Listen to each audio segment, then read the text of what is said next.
Dear colleagues, Ministry of Defense spokesperson Mr. Vilyen Pidgornyy will speak on Russian military aggression in eastern Ukraine. Mr. Pidgornyy, the floor is yours.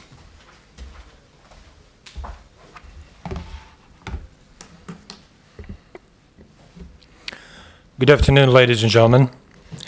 Let me give you a weekly update on the Russian aggression against Ukraine between December 12th and December 18th. Yesterday, Ukrainian armed forces engaged in a battle with Russian proxy forces near Luhansk village in the Donetsk sector. The enemy grossly violated ceasefire, engaging heavy artillery to seize 2 Ukrainian positions in a bid to undermine the line of defense in the Bakhmut district. The militants started firing from their positions in the residential districts and then went on the offensive.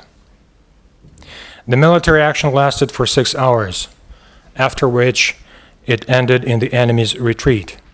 2 hours later, Russian proxies attempted another attack that lasted for 3.5 hours. The third attack started after 5 p.m. and was the most powerful. The enemy fired dozens of artillery rounds and approximately 700 mortar mines. Ukrainian armed forces contained the militants' advance and defended their positions, repelling all the attacks and inflicting heavy casualties on the enemy forces.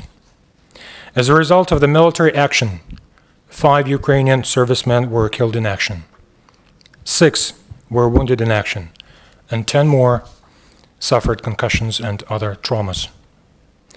Our hearts go out to the families and friends of the fallen Ukrainian heroes. The casualties of Russian proxies are estimated to approach 50 killed and wounded militants. The overall situation at the front line maintained the previous week's level of military action, except for the peak in the Luhansk area yesterday. The highest number of ceasefire violations committed by Russia-backed militants was 52 on December 16th, and the lowest 15th on December 13th. Last week, Ukrainian positions came under hostile fire from heavy artillery.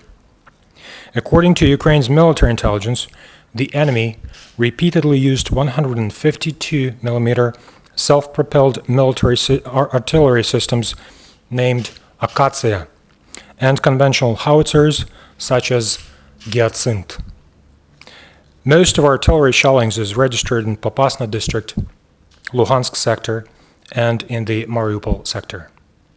Besides shelling of frontline positions, the militants targeted Ukraine's field headquarters responsible for coordination of troops on the front line. The enemy used drones to improve accuracy of its artillery located next to Shirokino village. There is a recurring trend that this type of shelling is usually as a result of the enemy's drills and attempts to use in combat the acquired intel.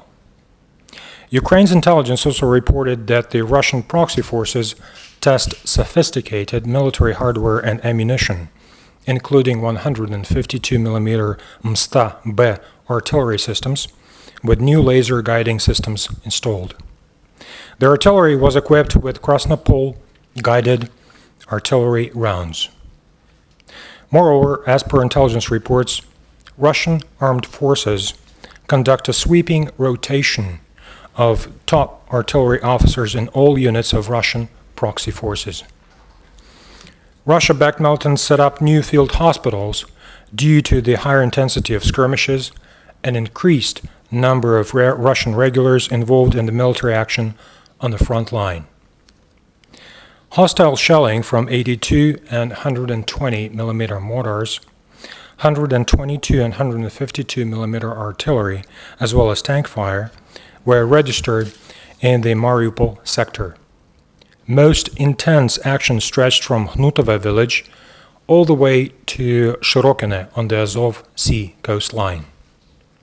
Russia-backed militants violated ceasefire in the Donetsk sector, primarily in the area of Avdiivka, Luhansk village, and Horlivka perimeter. In the Luhansk sector, the militants focused their fire on Popasna district and the town of Krymske. The militants frequently attack from small arms to launch harassing fire near Stanitsa Luhanska. The latest incident took place on December 18th. These actions demonstrate once again the violations of the framework decision related to disengagement of forces and hardware.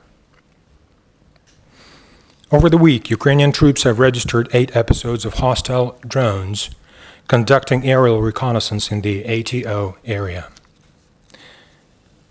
Russia keeps supplying its proxies in eastern Ukraine. Five railway echelons and 4 Kamaz fuel trucks arrived to the temporarily occupied territories.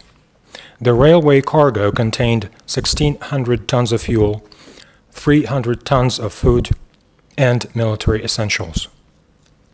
As per intelligence reports, besides the military action by the Luhansk village yesterday, the number of casualties amongst Russian proxies is 12 killed and 24 wounded over the week.